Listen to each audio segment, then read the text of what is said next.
చైతన్య రథం ప్రేక్షకులకు స్వాగతం, నమస్కారం.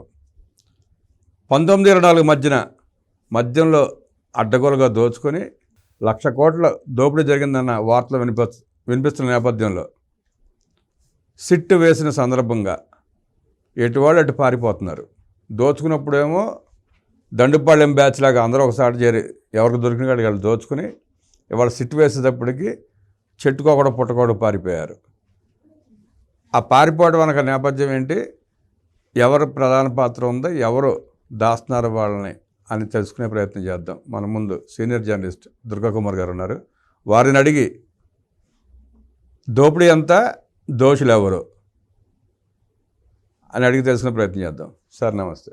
నమస్కారం బ్రహ్మగారు, మన చైతన్య రథం వీక్షకులు కూడా. జగన్మోహన్ రెడ్డి పాలనలో మద్యంలో ఎలా దోచుకున్నారో చూశారు మీరు. కూటమి ప్రభుత్వం వచ్చిన తర్వాత సిట్టు వేసింది. సిట్టు వేసినాక పుట్టకొకళ్ళు చెట్టుకోకళ్ళు, ఎక్కన కోర్టు లేదు, దిగన మెట్లు లేవు. దాన్ని ఎట్లా చూస్తారు? అసలు నిజానికి వైఎస్ఆర్సీపీ ప్రభుత్వంలో జరిగిన కుంభకోణాలన్నింటిలో కన్నా అగ్రగామి కుంభకోణం అంటే, పెద్ద కుంభకోణం అంటే ఇది మద్యం కుంభకోణం అండి. అది ప్రధానమంత్రి గారు కూడా కిందటి ఎలక్షన్లో వచ్చినప్పుడు ఆంధ్రప్రదేశ్లో జరిగిన ఈ మద్యం కుంభకోణం అనేది ఒక జాతీయ స్థాయి కుంభకోణం అని చెప్పాడు. రెండోది, అసలు ఎక్కువ మంది ప్రజలు దోపిడీకి గురైంది కూడా ఆ కుంభకోణంలోనే. ఎట్లా అంటే పేద ప్రజలు బాగా దోపిడీకి గురయ్యారు. ఒకటి, ఎక్కువ మద్యం రేటు పెట్టి కొనుక్కోవాల్సి వచ్చింది. తర్వాత నాసిరకం మద్యం, దాని మూలన ఆరోగ్యాలు దెబ్బతిన్నాయి, ఆర్థిక పరిస్థితులు కూడా దెబ్బతిన్నాయి. చాలామంది సీనియర్ నాయకులు వైఎస్ఆర్సీపీలో కూడా వాళ్ళు చెప్పింది ఏంటంటే, మా ఇంత ఘోర ఓటమికి మా మద్యం విధానం కూడా కారణం అని చెప్పారు. పేద ప్రజల దోపిడీకి గురయ్యారు, అది వాళ్ళు గమనించారు.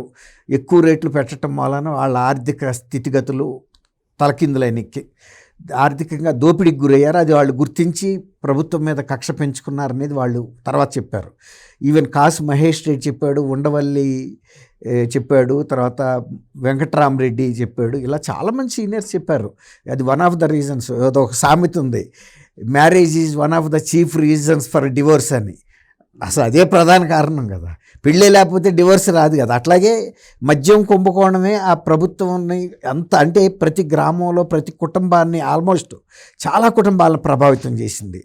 ఇందులో అతని పేరేంటంటే రాజశేఖర్ కసిరెడ్డి. అతను ఏమంటాడు, కర్త కర్మ క్రియ అని విజయసాయి రెడ్డి చెప్తున్నాడు. ఆఫ్టర్ ఆల్ అతను ఒక సలహాదారు మాత్రమే ఐటీలో. ఇంత పెద్ద కుంభకోణంలో కర్త కర్మ క్రియ అని విజయసాయి రెడ్డి గారు చెప్తే సిట్టు వాళ్ళు నమ్మటానికి, లేకపోతే రాష్ట్ర ప్రజలు నమ్మటానికి అమాయకులండి. ఆ డబ్బు ఎక్కడికి వెళ్ళిందో ప్రజలందరికీ తెలిసింది. అందుకే ఆ 151 సీట్లు ఇచ్చిన ప్రభుత్వాన్ని, ఇది ముఖ్యమంత్రి మాత్రమే చేశాడు ఈ కుంభకోణం. ఇది మనందరం ఆర్థికంగా దెబ్బతిన్నాము, కుటుంబ పరంగా ఆరోగ్యపరంగా దెబ్బతిన్నాము. చాలామంది చనిపోయారండి, యువత చిన్న వయసులో చనిపోయారు. అయితే ఎవరికి పట్టింది ఆ రోజు? ఎంత మొత్తుకున్న పురంధరేశ్వర గారు లాంటి బీజేపీ అధ్యక్షురాలుగా ఉండి ఆమె హాస్పిటల్స్లో ఎక్కువ ఈ లిక్కర్ కేసులు, ఆసుపత్రులు పాలవుతున్నారు చిన్నపిల్లలు. 30,000 కుటుంబాలు రోడ్లు పాలయ్యాయి. దాని వల్లనే వితంతు పెన్షన్లకు కూడా ఆ టైంలో ఎక్కువ మంది అప్లికేషన్లు పెడతాం కూడా జరిగింది. ఆ సంఖ్య పెరిగింది, కానీ వాళ్ళందరికీ కూడా ఇవ్వలేదు ఆ ప్రభుత్వం కూడా. డబ్బులైతే పిండుకున్నారు, కానీ మళ్ళీ ఇవ్వాలనిపించలే వాళ్ళకి. రెండోది ఏంటంటే, ఒక పక్కన సంక్షేమం చేస్తున్నాం, మా అంత సంక్షేమం చేసిన ప్రభుత్వం లేదంటూనే అందరి దగ్గర నుంచి డబ్బు పిండుకున్న ప్రభుత్వం కూడా వైఎస్ఆర్సీపీ ప్రభుత్వం అనేది బాహాటంగా ప్రజలు అడిగారండి. ఎప్పుడు అడిగారంటే, గడప గడపకి అని ఎమ్మెల్యేలు శ్వేతపత్రం పట్టుకుని ఊరూరు తిరిగారు అన్నట్టు వీళ్ళు వెళ్ళారు. మీ ఇంట్లో ఇంతమందికి ఇది ఇచ్చాం అది ఇచ్చామని చెప్తే, ఇంతకన్నా ఎక్కువ మీరు మద్యం ద్వారా మా ఇంట్లో దోపిడీ చేశారని కూడా అడిగారు. అంటే ఎకనామిక్స్ తెలియదు అనుకున్నారు ప్రజలకి, కానీ ప్రజలకు స్పష్టంగా అర్థమైందండి. రెండోది, రాజశేఖర్ రెడ్డి కేసు 3 సార్లు నోటీసులు ఇచ్చినా అతను దొరకకుండా పారిపోతే వాళ్ళ తండ్రి ఉపేందర్ రెడ్డిని నిన్న విచారించారు సిట్ పోలీసులు విజయవాడలో, ఇవాళ కూడా విచారిస్తున్నారు. ఆ తర్వాత అతనికి సహాయకుడిగా ఉన్న వ్యక్తి కూడా పారిపోతే అతనికి సంబంధించిన ఫాదర్ని కూడా పిలిపించారు. ఇప్పుడు విజయసాయి రెడ్డి గారు వెళ్ళి మళ్ళీ పాత పాటే పాడితే, అసలు విజయసాయి రెడ్డి గారు ఒక సాక్షిగా వెళ్తున్నాడు. కానీ అది సాక్షిగానే ఉంటాడా? ఈ వాళ్ళు 135 ప్రశ్నలు సిద్ధం చేసి కూర్చున్నారు సిట్ అధికారులు. ఈ ప్రశ్నలకు సమాధానం చెప్పే సందర్భంలో వాళ్ళ దగ్గర ఉండే ఆధారాలు చూపించిన తర్వాత విజయసాయి రెడ్డి గారు ముద్దాయిగా కూడా వెళ్ళే అవకాశం ఉంది. ఎందుకంటే వాళ్ళ కుటుంబానికి సంబంధించిన వాళ్ళు చాలా యాక్టివ్గా ఇందులో ఎస్పీవై రెడ్డి అని తెలుగుదేశం నంద్యాల ఎంపీగా ఉన్న ఆయన పెద్ద పారిశ్రామికవేత్త. ఆయన చివరి దశలో వచ్చేటప్పటికి ఆయన వయసు రీత్యా కొంత బలహీనపడటం, రాజకీయంగా ఇదవటంతో ఆయనకి సంబంధించిన డిస్టిలరీస్ కూడా ఆయన అనేక పరిశ్రమలు ఉన్నాయి. ఆయనకి నంది పైప్స్ దగ్గర నుంచి అనేక సాంఘిక సంక్షేమ కార్యక్రమాలు కూడా చేసేవాడు, ఆయన సేవా కార్యక్రమాలు. వాళ్ళ ఇది కూడా డిస్టిలరీని కూడా కబ్జా చేశారంటే ఇక మామూలు వాళ్ళ పరిస్థితి ఏంటంటే ఆయన రాజకీయంగా పలుకుబడి ఉంది, సామాజికంగా అక్కడ మంచి పేరుంది ఆయనకి. ఆయన పెద్ద టెక్నోక్రాట్ ఆ రోజుల్లోనే. అన్ని కొత్త ఫ్యాక్టరీస్ పెట్టి నంద్యాల ఏరియాలో ఒక పారిశ్రామిక అభివృద్ధికి శ్రీకారం చుట్టిన వ్యక్తి. ఆయన కూడా వీళ్ళ కుట్రకు బలయ్యాడు. కాబట్టి ఇవాళ విజయసాయి రెడ్డి గారు వెళ్ళాడు కదండి, పిలిచారు కదా. అసలు యాక్చువల్గా మిథున్ రెడ్డికి కూడా ఇవాళ పిలిచారు, కానీ విజయసాయి రెడ్డి ఇవాళ ఇంట్రాగేషన్ ఉంది కాబట్టి మిథున్ రెడ్డిని రేపు రమ్మన్నారు. ఇంతలోకి మిథున్ రెడ్డి గారు ఏం చేశాడు, ఆయన సుప్రీంకోర్టు నుంచి మధ్యంతర బెయిల్ తెచ్చుకుని ఇదే కేసులో ఇప్పుడు ఏం చేశాడంటే, నేను సిట్ ముందు మాట్లాడే మాటలన్నీ ఆడియో రూపంలో రికార్డ్ చేయించాలనేసి ఆయన అడిగాడు. అది సాధ్యం కాదు, కావాలంటే 10 ఫీట్ల దూరంలో మీ లాయర్ని పెట్టి ఇంట్రాగేట్ చేస్తారు సిట్ అధికారులని ఆయన పిటిషన్ని రిజెక్ట్ చేశారు. అంటే ఆయన మరి అది రికార్డ్ చేయించడం ద్వారా ఏం చేయాలనుకున్నాడో తెలీదు. ఆయన వన్ ఆఫ్ ద బిగ్గెస్ట్. కానీ ఇప్పుడు విజయసాయి రెడ్డి గారు చెప్తున్నాడు చూసారా, కర్త కర్మ క్రియ అని. ఆయన కూడా కసిరెడ్డి రాజశేఖర్ రాజు కూడా మహా అయితే ఒక కొంత భాగం తీసుకుని ఉంటాడు తప్ప పూర్తిగా జగన్మోహన్ రెడ్డి గారు ముఖ్యమంత్రిగా ఉండి ఆయన ప్రభుత్వం దీని అంతటిని డిజైన్ చేసింది, విధాన రూపకల్పన చేసి ఈ మోడస్ ఆపరండి ఎవరు డిస్టిలరీస్ నుంచి ఉత్పత్తి చేయాలి, ఆ ఉత్పత్తి చేసింది ఈ ఏపీ బెవరేజెస్ వాసుదేవరెడ్డిని తీసుకొచ్చింది ఆయన. తర్వాత రీటైల్గా గవర్నమెంటే అమ్మాలని నిర్ణయించింది ఆయన. అలాంటప్పుడు ఇంత వ్యూహం తయారు చేసి రాబడి ఆయన వ్యక్తిగతంగా రావాలని కోరుకున్న వ్యక్తి అతను కసిరెడ్డి రాజశేఖర రెడ్డికి ఇస్తాడంటే, అంటే కసిరెడ్డి రాజశేఖర రెడ్డి కలెక్షన్ ఏజెంట్ అంతవరకే. నేను అదే అంటున్నా, కర్త కర్మ క్రియ అంటే అది పూర్తిగా కాదు. అతను సూత్రధారి కాదు, పాత్రధారి మాత్రమే. అది ఇప్పుడు అలా కాకుండా మొత్తం అంతా ఈయన క్లీన్ చిట్టూరు జగన్మోహన్ రెడ్డికి ఇస్తానంటే విజయసాయి రెడ్డి ఏ కారణమైనా కావచ్చు, కానీ సిట్టు దగ్గర ఉన్న ఆధారాలు ఏదైతే ఉందో ఇది ఒకరోజు జరగలేదు కదండి, ఒక్కరోజు జరగలేదు. 5 సంవత్సరాల పాటు వ్యవస్థీకృతంగా జరిగినటువంటి కుంభకోణం ఇది. చాలా కాలం పాటు ఒక సిస్టమేటిక్గా జరిగింది. అలాంటిది ఒకరోజు అంటే ఒక గంటలో జరిగిపోయిందంటే అది వేరే మాట. అలాంటిది కసిరెడ్డిని బలిపశువుని చేస్తారంటే ప్రజలు కూడా ఒప్పుకోరు. ప్రజలు కూడా ఈ విషయాల్లో చాలామంది సాక్ష్యం చెప్పడానికి కూడా రెడీగా ఉన్నారు. ఈ ఎలాంటి పరిస్థితులు ఎదురైన ఈ 5 సంవత్సరాల్లో మద్యం మూలాన సామాజికంగా ఎలాంటి పరిస్థితి ఎదురైంది, వాళ్ళ కుటుంబాలు ఎలా దెబ్బతిన్నాయి, ఎంత మోసం జరిగింది ఇందులో అనేది చెప్పడానికి అనేక మంది ఉన్నారు. కాబట్టి ఇవాళ విజయసాయి రెడ్డి గారు 2 నుంచి పెట్టిన తర్వాత ఆయన బయటకు వచ్చి చెప్తాడు. అది కాకుండా కూడా ఆయన ఇంకా కొన్ని అవుట్ ఆఫ్ బాక్స్ కూడా చెప్పే అవకాశం ఉంది. ఎందుకంటే జగన్మోహన్ రెడ్డి గారి పరిపాలనలో జరిగినటువంటి అవకతవకల మీద ఆయన వ్యూహాత్మకంగా ఒక్కొక్క సందర్భాన్ని ఉపయోగించుకుని మెల్లిగా రానంటే చిన్నది రాములోరి గుడికి వచ్చే చిన్నది అన్నట్టు ఆయన స్లోగా ట్యూన్ చేస్తున్నాడు. జగన్మోహన్ రెడ్డి నట్లన్నీ ఓడదీస్తున్నాడు. ఆయన మన కసిరెడ్డి పేరు చెప్తా కూడా మిథున్ రెడ్డి పేరు కూడా ఎత్తాడు ఆయన. అదే అండి, మిథున్ రెడ్డి కూడా ఉన్నాడని చెప్పాడు. కానీ ఒకటి ఇక్కడ చెప్పుకోవాల్సింది ఏంటంటే కుంభకోణం జరగలేదని ఆయన చెప్పట్లా. అదే పెద్ద ఆధారం ఏంటంటే కుంభకోణం జరిగింది అనేది ఎవరో కూడా ఆయన చెబుతున్నాడు. అయితే ఆయన పెద్దాళ్ళ పేర్లు చెప్పలేకపోవచ్చు, ఆయన ఒకటి చెబుతాడు, మీరు దీని అన్నిటికన్నా కూడా ఒక కన్క్లూజివ్ దీనికి వెళ్ళండి అని చెప్తాడు. ఏది దాన్ని ఏమంటారంటే వ్యూహాత్మకమైన ముగింపు, అంటే ఎవరైతే సూత్రధారులు ఉన్నారో వాళ్ళని పట్టుకునే ప్రయత్నం చేయండి అని కూడా ఆయన వీళ్ళందరూ కూడా చెబుతుంది. అదే సజ్జల రామకృష్ణారెడ్డి కానీ విజయసాయి రెడ్డి కానీ, లేకపోతే ఇప్పుడు రేపు విక్రాంత్ రెడ్డి కూడా అదే చెబుతాడు. ఇప్పుడు తను కాకినాడ పోర్ట్ అండ్ సెస్ విషయాల్లో కానీ, ఇప్పుడు తర్వాత వైవి సుబ్బారెడ్డి అయినా వీళ్ళందరూ చెప్పేది ఏంటంటే సూత్రధారిని పట్టుకోమనేదే వాళ్ళందరి కోరిక. ఈ వివేకానంద రెడ్డి గారి హత్య కేసులో కూడా సునీత రెడ్డి గారు కోరుతున్నది కానీ ఇతర దస్తగిరి కోరేది కూడా అదే. మేమంతా పాత్రధారులమే, సూత్రధారులను పట్టుకుంటే అన్ని విషయాలు బయటకు వస్తాయని చెప్పినట్టు ఈ మద్యం కుంభకోణంలో కూడా అసలు సూత్రధారులు కనుక బయటకు వస్తే మెయిన్గా బెనిఫిట్ అయ్యేది ఒకళ్ళ డిస్టిలరీస్ వాళ్ళండి కొంత భాగం. తర్వాత ఈ ఏపీ బెవరేజెస్ వాసుదేవరెడ్డి ఎండీగా ఉన్నాడు, ఆయన చాలా వరకు చెప్పగలుగుతాడు. తర్వాత కొడాలి నానికి కూడా కొంత నాలెడ్జ్ ఉందని చెబుతున్నారు. ఆయన ఆసుపత్రి నుంచి డిశ్చార్జ్ అయ్యాడని కూడా అంటున్నారు. మరి అవి బాంబేలో కొన్ని పార్టీస్ కూడా అటెండ్ అవుతున్నాడు విందులు వినోదాలు. కానీ నిజమా ఒట్టిదా అనేది మద్యం కేసులో కొడాలి నానికి సంబంధం ఉందండి. ఇదండి మద్యం కేసులో ఉందండి. అది కొడాలి దాని మీద గొడవని మీద కూడా దాడి జరిగింది గుడివాడలో. అది కొంత ఆయనకి నాలెడ్జ్ ఉందని చెప్తున్నారు. పూర్తిగా కాదు, వన్ ఆఫ్ ద ప్లేయర్ అంతే. అది ఏదో ట్రాన్స్పోర్ట్ ఏదో జరిగింది, వన్ ఆఫ్ ద ప్లేయరే కానీ అల్టిమేట్ ప్లేయర్ అయితే కాదు. వన్ ఆఫ్ ద ప్లేయర్, అతన్ని కూడా విచారించాలనేది కూడా చెప్తున్నారు.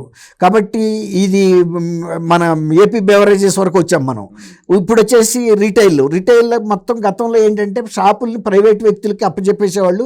వాళ్ళు ఏపీ బెవరేజెస్ దగ్గర వాళ్ళు చెప్పిన రేటు కొనుక్కుని వీళ్ళు మార్జిన్ పెట్టుకు అమ్మేవాళ్ళు. ఇప్పుడు అట్లా కాదు, గవర్నమెంటే అమ్మింది. కాబట్టి తర్వాత ఇది డిజిటల్ రూపంలో అమ్మకాలు జరగలేదు. 99.32% వరకు నగదు రూపాల్లో జరిగినాయి. కావాలనే ఇది నగదు రూపంలో జరగటానికి కూడా ఈ విజయసాయి రెడ్డి గారు కూడా దానికి సంబంధించిన ప్లాన్ ఇచ్చాడని. అంటే ఇంత పెద్ద వ్యాపారాన్ని పూర్తిగా నగదు రూపంలో ప్రభుత్వ చేతిలో నడవటం అనేది ఒక యంత్రాంగం ఉండాలి. బ్రహ్మంగారు ఆ యంత్రాంగం ఏర్పాటుకే కసిరెడ్డిని పెట్టిన కారణం. అసలు యాక్చువల్గా అతను ఐటీ కానీ తీసుకొచ్చారు, కానీ వాళ్ళ కుటుంబంతో ఉన్న సన్నిహితత్వం, అతని మీద ఉన్న విశ్వసనీయతతో ఇది చెయ్యి నువ్వు ఈ వ్యాపారంలో ఎక్కడ లీకేజెస్ లేకుండా కలెక్షన్ చేసి డబ్బంతా మిథున్ రెడ్డికి అప్పచెప్పు. మిథున్ రెడ్డి కాదు, మిథున్ రెడ్డికి ఇవ్వాల్సింది మిథున్ రెడ్డికి ఇస్తూ మెయిన్ ప్యాలెస్కి కాలువ సక్రమంగా పారేటట్టు చూడమన్నాడు ఆదాయాన్ని. కాబట్టి విజయసాయి రెడ్డి గారు చెప్పిన క్లీన్ చిట్టు జగన్మోహన్ రెడ్డి గారికి పనిచేస్తుందని అయితే నేను అనుకోను. ప్రయత్నిస్తున్నాడు ఆయన, ఎందుకో మరి తెలీదు. కానీ ఆయనకి తెలుసు మొత్తం. ఈ సాక్షిగా కూడా చాలా ఇన్ఫర్మేషన్ ఇవ్వగలుగుతాడు. తర్వాత సిట్ అధికారులు ఈయన మీద ఉన్న పాత్ర కూడా కొంత అడిగినప్పుడు మరి ఆయన అది ఏ రకంగా సమర్థించుకుంటాడు అనేది. అంటే ఫైనల్గా ఆడిటర్ విజయసాయి రెడ్డి కదండి మొన్నటిదాకా. అవును, ఆడిటర్ విజయసాయి రెడ్డి మీరు అన్నట్టు ఇంత పెద్ద స్కీమ్ రూపకల్పన కూడా మామూలు వ్యక్తుల వల్ల కాదండి.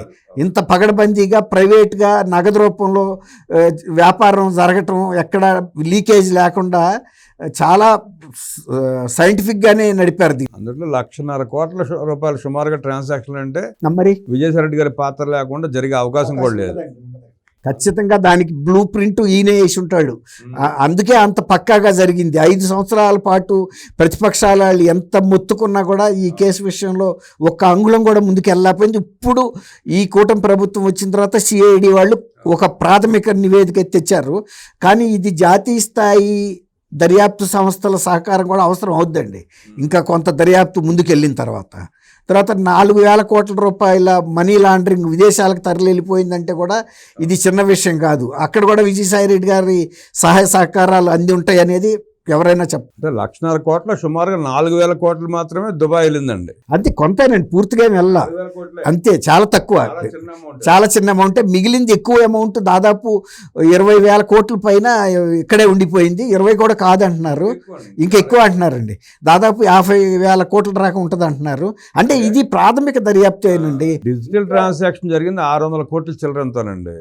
మిగతా ట్రాన్సాక్షన్ అంతా క్యాషే. దాంట్లో సుమారుగా 80,000 కోట్ల రూపాయల పైన వీళ్ళకే లంచాల రూపంలో వచ్చినాయని చెప్పి ఉంది. ఎందుకంటే డిస్టిలరీ నుంచి ఎండ్ పాయింట్ వరకు వీళ్ళే నడిపించారు అంతా. చీప్ లిక్కర్ తయారు చేసింది వీళ్ళే, 20 రూపాయలకి 250 రూపాయలకి అమ్మింది వాళ్ళే. మధ్యలో మార్జిన్ 230 రూపాయలు. ఆ 230 రూపాయలు గవర్నమెంట్కి ఎంత జమ అయింది, వీళ్ళు ఎంత నొక్కేశారని తేలాలు ఎక్కువ వీళ్ళకే వెళ్ళిందండి. ఇప్పుడు అంతకుముందు తెలుగుదేశం ప్రభుత్వంలో ఇండియన్ మేడ్ ఫారిన్ లిక్కర్ అన్ని బ్రాండెడ్ లిక్కర్సే. దేశంలో ఏ రాష్ట్రంలో కూడా ఇంత స్కీమ్ లేదండి. తయారు చేయటము ప్రభుత్వానికి చెందిన వాళ్ళే, డిస్ట్రిబ్యూషను ఇదే, అమ్మటం వాళ్ళే అనేది. అట్లా తర్వాత నగదు రూపంలోనే జరపాలని కూడా ఎక్కువ నిబంధన పెట్టి నడిపించారు. కాబట్టి మోడీ గారు చెప్పింది అక్షరాల సత్యం అండి. ఇది ఒక జాతీయ స్థాయి కుంభకోణం. ఇది అందరూ బయటకు వస్తారండి. అల్టిమేట్గా సూత్రధారులు కూడా బయటకు వచ్చినాడే ప్రజలు కూడా సంతోషం. జాతీయ స్థాయి కుంభకోణం ఒకటేనండి, ప్రపంచంలో ఇంత భారీ కుంభకోణం ఏదీ లేదు. అవును. తర్వాత మీకు ఢిల్లీ లిక్కర్ స్కామ్ 100 కోట్లే. ఆ 100 కోట్ల సీఎం, డిప్యూటీ సీఎం, ఒక ఎమ్మెల్సీలు అందరూ, ఎంపీ కవిత కూడా వెళ్ళింది. కవిత గారు కూడా లోపల నుండి వచ్చారు. అట్లాంటిది ఆంధ్రప్రదేశ్ 1,50,000 కోట్ల స్కామ్ జరిగితే ఇంతవరకు ఒక్కరిని కూడా అరెస్ట్ చేయలేకపోయారు. ఒకటి, అందరూ కోర్టుకు వెళ్ళి యాంటిసిపేటెడ్ బెయిల్ తెచ్చుకుంటున్నారు. కొంతమంది పారిపోతున్నారు. అసలు ఉన్నారో లేదో తెలియని పరిస్థితి ఇండియాలో. ఇప్పుడు ఇందులో కొంతమంది చిన్న చిన్న స్థాయి నాయకులు కూడా కొంతమంది ఉన్నారండి. అట్లా ఇప్పుడు మొన్న ఈ మధ్య తిరుపతిలో కూడా కిరణ్ రెడ్డి అనే ఒక అతన్ని అరెస్ట్ చేయడానికి వెళ్తే అతను పారిపోతే తండ్రిని ఎక్కడున్నాడు నీ కొడుకు అని అడిగితే ఇప్పుడు అది ఒక స్ట్రిక్ట్ అధికారుల మీద అదొక ఆరోపణ. ఆయన రిటైర్డ్ కానిస్టేబుల్, 60 ఏళ్ళు ఉంటాయి, ఆయన మీద దౌర్జన్యం చేశారని. ఇప్పుడు కొడుకు లేడు కాబట్టి ఎక్కడికి వెళ్ళాడయ్యా అని మరి విజయవాడ నుంచి సిట్ అధికారులు వెళ్ళినప్పుడు ఆచూకీ తెలుసుకోవడానికి ప్రయత్నిస్తారు కదా. అంటే సాక్షి ఎట్లా వక్రాక్షి ఎట్లా రాస్తుందంటానండి, జగన్మోహన్ రెడ్డి చేసినవి సొత్తపోసు పనులు. ఆయన 1,00,000 కోట్లు దోచుకున్న అమాయకుడు, బుద్ధిమంతుడు, దోచుకుంటాడు, ఎవరు మాట్లాడకూడదు. దాని మీద కేసులు పెట్టకూడదు, విచారణ చేయకూడదు. విచారణ అంటేనే మరి పోలీసులు ఎళ్ళకి వస్తారు, అడుగుతారు, ఎంక్వైరీ చేస్తారు, అవసరమైతే స్టేషన్కి పిలిచి ఎంక్వైరీ చేస్తారు. ఇప్పుడు చూడరాదు, కసిరెడ్డి ఫాదర్ని ఉపేందర్ రెడ్డిని తీసుకొచ్చారు కదా. అంత పెద్ద కుంభకోణంలో మరి కుటుంబ సభ్యుల్ని అసలు పారిపోతే 3 సార్లు నుంచి నోటీసులు ఇచ్చినా అతను దొరకటం లేదు. కుటుంబ సభ్యులకు తెలియకుండా ఏది జరగదు కదా. కనీసం ప్రయత్నం అయితే చేస్తారు, వేరే బోర్డ్స్ ఆచూకీ వీళ్ళ ద్వారా తెలుసుకోవడానికి. పోలీసులు చేసే పని అది కదండి. ఎక్కడుంటే కొంత ఆచూకీ తెలిస్తే మిగిలింది వీళ్ళు వెళ్ళి పట్టుకోగలుగుతారు. అంటే ముందు ఇన్వెస్టిగేషన్లో ప్రధానంగా అండి వాళ్ళని పిలిచి విచారణ చేయడం ఒక భాగం అయితే, వాళ్ళని కాపాడుకోవడం ఇంకో భాగం. ప్రధాన నేరస్తులు ఎవరైతే ఉన్నారో వాళ్ళ నుంచి వీళ్ళ ప్రాణాలను రక్షించుకోవాల్సిన బాధ్యత కూడా డిపార్ట్మెంట్ మీద ఉంది. ఇప్పుడు వివేకానంద రెడ్డి గారి కేసులో మనం చూస్తున్నాం. ఆ కేసులో దానికి సంబంధించిన వాళ్ళు కనీసం 60 డజన్ మంది కేసు విచారణకు రాకముందే అనేక రకాల కారణాలతో అకాల మరణాలు, అనుమానాస్పద మరణాలు జరిగినాయి. దాని మీద కూడా మరి ఇప్పుడు సిట్ వేయాల్సిన పరిస్థితి వచ్చింది. దాంట్లోనే చూసాం మనం, గతంలో పరిటాల రావు గారి కేసులోనే చూసాం. అసలు ముద్దాయనే జైల్లోనే లేపేశారు. అసలు జైలు అనేది సేఫెస్ట్ ప్లేసు. అట్లాంటి ప్లేస్లో కూడా లేపారంటే ప్రభుత్వ హస్తం లేకుండా జరగదు కదండి. ఇప్పుడు అట్లాగే ఈ కేసుల్లో కూడా అస్సలు కీలక సూత్రధారులు బయటకు వచ్చినాడు. ఆ అమౌంట్లు ఎవరెవరు ఎట్లెట్లా ఇన్వెస్ట్మెంట్ చేశారో కూడా నేను ఇందాక అదే చెప్పా. జాతీయ స్థాయి దర్యాప్తు సంస్థలు అవసరం అక్కడ ఏర్పడుతుంది, ఈ ఇన్వెస్ట్మెంట్స్ ఎక్కడికి వెళ్ళినాయి అనేది. ముందు వీళ్ళని అరెస్ట్ చేసి ఎవరి మీద అనుమానాలు ఉన్నాయో వాళ్ళందరిని అరెస్ట్ చేసి జాగ్రత్త కాపాడుకోవాల్సిన పరిస్థితి ఇప్పుడు ప్రభుత్వానికి ఏర్పడింది. చాలా కష్టం. లేదంటే ఎంత భారీ కుంభకోణం, పెద్ద కేసు వీగిపోయే ప్రమాదం కూడా. అవును, అసలు వాళ్ళని లేపేస్తారండి వీళ్ళు. పాపం ఏదో తినబోయి మెడకు తగిలించుకుంటారు. అసలు డబ్బులేమో వెళ్ళాల్సిన వాళ్ళకి వెళ్ళిపోయినాయి. ఈ పాత్రదారులకి ముట్టేది ఇప్పుడు అన్నం వడ్డిచ్చేవాడి చేతికి ఎట్లా అంటుకుంటాయో అంతే తప్ప 4 మెతుకులే కానీ అసలు గుప్పిడు మెతుకులు పూర్తిగా వెళ్ళే వ్యక్తులు వేరు. జరిగిందంతా కసిరెడ్డి రాజశేఖర్ మీద తోసేసి సినిమాలు తీశాడంట, హాస్పిటల్స్లో పెట్టుబడులు పెట్టారంట, ఇలా ప్రాపగాండ చేస్తున్నారు. వాళ్ళే చేస్తున్నారు, ఎవరైతే తిన్నారో వాళ్ళే చేస్తున్నారు. సినిమా కూడా తీసి ఉండొచ్చు. ఎంత తింటాడు సార్? 500 కోట్లు, 500 కోట్లు ఉక్కిరి బిక్కిరి అయిపోతాడు. 500 కోట్లు తినాలంటే అందరూ జగన్మోహన్ రెడ్డి లాగా ఓర్చుకునే శక్తి ఉండదు కదా. 1,000 కోట్ల రూపాయలు అయితే తీసుకోలేడు కదండి. మహా ఉంటే కొన్ని డజన్ల కోట్లు తీసుకుని ఉండొచ్చు అంతే తప్ప అది సినిమా పెట్టినండి, ఇంకోటి చేయనుండి, ఏం చేయనుండి. ఇప్పుడు జగన్మోహన్ రెడ్డి అంటే ఎన్ని లక్షల కోట్లు అరిగించుకోగలడంటే అలాంటి ఆర్థిక సలహాదారులు ఉన్నారు ఆయనకి. ఇట్లాంటి వాళ్ళది ఏముంది, ఇదంతా వీళ్ళు వేరండి, చిన్న చిన్న పిచ్చుకులు అంటే అంతే అంతే. అసలు డాగలు దేనైనా తన్నుకుపోగలవు, బర్రిని తన్నుకు వెళ్ళిపోగలిగిన డాగలు కూడా ఉన్నాయండి. వాటి నుండి వీళ్ళందరూ కాపాడుకుంటే కానీ ఈ భారీ స్కామ్ బయటపడదు. విన్నారుగా ప్రజలారా, భారీ స్కాములు బయటపడాలంటే ముద్దాయిల్ని, నేరస్తులను కూడా ప్రభుత్వమే కాపాడుకోవాల్సిన పరిస్థితిని ఏర్పరిచిన పెద్దలకి ధన్యవాదాలు తెలియజేస్తూ, అద్భుతంగా విశ్లేషించిన దుర్గా కుమార్ గారికి నమస్కారాలు తెలియజేస్తూ, నమస్కారం. చైతన్య రథం వీక్షకులు.